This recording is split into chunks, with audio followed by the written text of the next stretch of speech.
4-yard line. Pressure again. Pass is caught. Spinning away. Staying in bounds. And they keep rolling for 7. Jackson fires. Caught. Bateman. Touchdown. Weird game last night. The Ravens beat the Bengals by 14 points. Not an asterisk. There are no asterisks in the National Football League. But Joe Burrow got hurt real bad, and it looks like it's a serious injury on his arm. And it looks like he's going to be out for a while. We won't speculate for right meow. But the Ravens keep rolling. Another double-digit win at home. They're a different ball club at home. They really are. They have an advantage at home. That is for sure. The Bengals now fall to 5-5, and we could be staring down an AFC playoff picture where the Bengals and the Bills, Joe Burrow and Josh Allen, are not part of it. And I'm telling you, quarterbacks matter, and paying them is tough. And those quarterbacks that you should absolutely pay, you should. They should absolutely have been paid enormous contracts. But it is tough. It is tough to win when you do that, man. You have weaknesses all over the place. Football Friday. Welcome to Football Friday, but let's start with some hockey. The Ottawa Senators and the Detroit Red Wings in Sweden spreading the game. Spreading some love for the game. Ottawa up 4-0 in the first period. Detroit fights all the way back to tie it. Ottawa wins in overtime. Legendary Swedes playing for both teams. Daniel Alfredsson and Henrik Zetterberg, Nicholas Lidstrom. So legendary Swedish connections to these teams. There are other teams that are in Sweden for this. I like this. The NBA with this dumb in-season tournament. If they had an in-season tournament, but they just sent the NBA to like Serbia or Italy or somewhere where the game is growing, that'd be really great. I think that would be way better. So let's watch this goal. This goal is sick. Why are we talking about hockey right away? This is Football Friday. That's a great question. It's not about hockey. It's about the sickness of this goal. Let's watch it. Here we go. Loose puck. Oh boy. Oh, what a diving play. Batted it out of midair. Sign him. The Yankees need to sign this guy. Watch this angle. This angle is way better. Boom. Watch this guy. Watch the angle.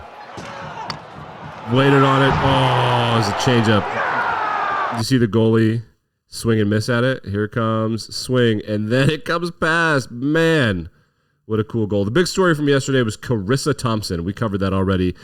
That's why you listen to this show, man. What's up? People talking about Big J journalism and her making stuff up. It is a stupid job. It is a stupid position. Except for when the game is going on. Tell me who's hurt. Tell me what's going on. Are they okay? That kind of shit. Ask the coach, what are you going to do? And the coach is like, try to win. And like, that's fucking stupid. What I feel bad for is these people are on-air talent. They don't really need to be on air. And they're not on air that much even, but they don't really need to be on air. Just my opinion. Should we get to Football Friday? Is there other stuff going on? Oh, yeah. Let's start with RG3. So now that Dorian Thompson-Robinson, a rookie, is going to start for the Browns because Deshaun Watson he barely lived through the last game. He's got an injury. And RG3's like, they should sign me, man. I'm in shape. The Browns should sign me as their starting quarterback, and here's why. Yeah, One, totally. At 33 years old, I understand the game better than I ever have in my entire career. I agree. I know how to slide, and I know when to slide, and that was a huge issue in my 8 years in the you fucked it up pretty bad. Keep going. NFL. But I've learned. RG3 must be the most. He's the most sliding doors moment in NFL history. If he had come along 5 years later, he might be a Hall of Famer. He was so talented, but they just hadn't changed the rules. People didn't know how to deal with guys like him. I've learned from my mistakes, and I'm ready to showcase that I can get it done. But here's the thing. Deshaun Watson went 14 for 14 in the second half against the Baltimore Ravens, and he used his legs to go out and scramble and extend plays. I'm not going to listen to all this, but it is funny that he's trying to get a job. Why not? Why not, dude? Why Dorian Thompson-Robinson? He's not going to be as good as RG3. It's like, what, you would think you could have a franchise quarterback? I mean, sometimes that does happen. There are Brock Purdy's out there, so maybe give this rookie a shot for a little while. But then let's just be honest about this. Stephon Diggs does not care that he was talking shit and his brother was talking shit. I'm not responsible for how other people feel. That's how his brother feels. Or his brother tweeting during the game, they got to get Stephon Diggs out of there. Like, I don't know. Rob Gronkowski on Stephon Diggs, he was very clear, like, what are you complaining about? What are you complaining about? Like, I don't understand. He's like, I don't understand the problem. What's the issue? Like, you're paid. Let's see if we can find the video. Maybe. All these websites are horrible. Like, guys, just here it is. Let's listen to Gronky. It doesn't make sense. Stephon Diggs, you're paid. You got an unbelievable contract. What's the worries? You're a main receiver. You're the number one wide receiver. Josh Allen looks to go to you about every single time that he possibly can. You got your stats. They're up there. It's not like your stats are going to be better with another team. You were in the possibility of winning the last 3 years of contending for a Super Bowl. You know how hard it is to be on a contending team year in and year out like that? I don't know what the problem is with Stephon Diggs. I don't know why his brother's tweeting that out like that. I think there's some serious beef behind it. If his brother is tweeting that, I think, it's not anything fake news or anything. It's definitely a reliable source. And obviously, you know what's crazier? Gronk doing some good taking and good opinioning there. Also, shout out to Gronk being one of us. Check out the wrinkled T-shirt. To go to you look at it every single time that he possibly can. One of us. I like it. Why? Like, he gets the ball a lot. His stats are good. He's making an ass ton of money. And his team is good, but he doesn't like the vibe. He's got to get out of there. So they fired Ken Dorsey. Listen, I think Sean McDermott's going to be fired, and I've been thinking that Ben Johnson, the offensive coordinator for the Lions, is going to go to Washington. But now with rumors that Bill Belichick will be traded to the LA Chargers when Brandon Staley is fired, which is a when. I wonder if Sean McDermott's going to be fired in Buffalo, and that's where Ben Johnson goes. I think that might be what's going to happen. I got a sneaking suspicion. A WWE star, Becky Lynch, went to Jeopardy. She played in Jeopardy. She got 0 questions right. First player ever to not get a single question. Whew. That's quite something. Notre Dame is trending. I just saw this. It's gone an additional couple thousand tweets. What's going on with Notre Dame? Is this a Gaza thing? Notre Dame's offense. Oh, this is a Gaza thing. Israel bombed my favorite place in Gaza today, the ancient Greek mosque of Gaza. The photo was taken last year. I can't imagine the ruins. Why is this trending with Notre Dame? I don't know. Whatever. Let's get to Football Friday. I thought that was going to be sports news. I thought that some stuff may have happened, but I digress. College football slate this weekend, completely adequate. Not good, not bad. We've had much worse. We've had much better. The best game is kind of irrelevant, Utah versus Arizona. It's just a Pac-12 South showdown. It doesn't appear like those two teams will be in the Pac-12 championship. It looks like the Pac-12 championship is going to be between two North teams, Washington and Oregon. Georgia playing Tennessee. Georgia has sewn up the number 1 seed of the SEC East, but they could be pissed off by Tennessee. Tennessee could aid Alabama in keeping Georgia out of the playoff. Georgia is a 10.5-point favorite, and I love that bet. I love Georgia to cover 10.5. Tennessee got throttled by Missouri, and I didn't know this. It was a real revenge game. In college, there are actual revenge games. The head coach from Missouri, I don't know his name. He's got to win more games, but maybe I will. Went up to shake Josh Heupel's hand and said, "We stand on business," and then ran away quick. It was like, hey, it was basically like a fuck you. You deserve that.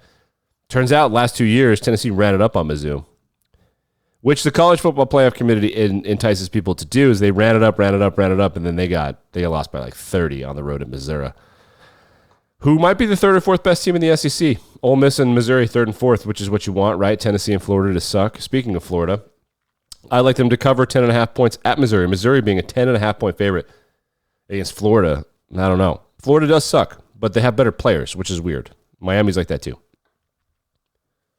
Washington has a totally losable game. Oregon State is the 10th ranked team in the country, and I think only has 1 or 2 losses.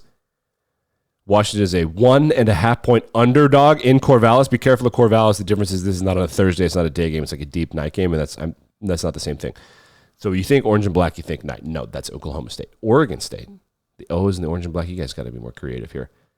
Oregon State is a day game. The over-under in this game, 62.5. You love to see it. Texas versus Iowa State. Texas up 7.5. I don't really have a feeling about that game. Other than that, there's not a ton to pay attention to. Michigan's returning home for the first time since all of this shit broke. They're playing Maryland, which is like, that game's at 11 a.m. Central Time, it's not local time? No, they're playing in Maryland. Okay. Yeah, a lot of interesting stuff happening, but none of it is really set your clock. So this is a good Saturday to hang out with your friends. Tennessee and Georgia a month ago looked like it was going to be a great game, but alas. In the National Football League, let's move to NFL bets. The Steelers are 1.5-point underdogs against Dorian Thompson-Robinson and the Cleveland Browns. The Steelers have won every single game in which they have not outgained their opponent. Over-under on this game is 32.5, which is tiny. I like the Steelers to cover. Love the Steelers to cover. I love the Lions to cover 7.5. Justin Fields is getting the start, but the Lions just bully better teams. I like them to win by more than a touchdown. I love the over also for the Detroit game. That is over 47.5. So I like the Steelers to cover. I like the Lions to cover, and I like the Bills to cover. They fired someone. Vibes are high. The Jets they're just hanging on for dear life in the season. Oh. Bills -7, Lions -7.5, Lions Bears over, Steelers +1.5. The Chargers are playing the Packers in Green Bay. Green Bay 3-point underdogs. We don't bet on the Packers anymore. But there are whispers that Jordan Love has been playing better in the last couple games than he was. So really good first 2 games, really bad middle 4 games, really good last couple games. Something to pay attention to. This right here, if the Packers win this ballgame, this will be the time to fire Brandon Staley. I think it's going to happen. I thought it was going to happen against Detroit. The defensive coach allowed 1 trillion yards, 200 rushing yards. 2 different backs had 100-yard rushing games, I think, which there were players that had losses. Detroit's offensive coordinator takes the third quarter off is part of the problem. But I think Brandon Staley is going to be fired here. Things are going to happen here. The new coach bump for the Raiders is going to run out. That's something to watch after Mike McDaniel and the Dolphins. I think they're going to destroy them. And the Cowboys. Oh, I love the Cowboys here too. Cowboys -10.5. Hammer that. That is an easy win. Oh my God, I missed that one. The Cowboys obliterate bad teams. They get crushed by good teams. It is very, very simple. The Cowboys on the road in Charlotte to take on the Carolina Panthers, they are going to win that one. So here, look at the Cowboys' schedule. So we'll just go through it. They played the Giants. They won by 30.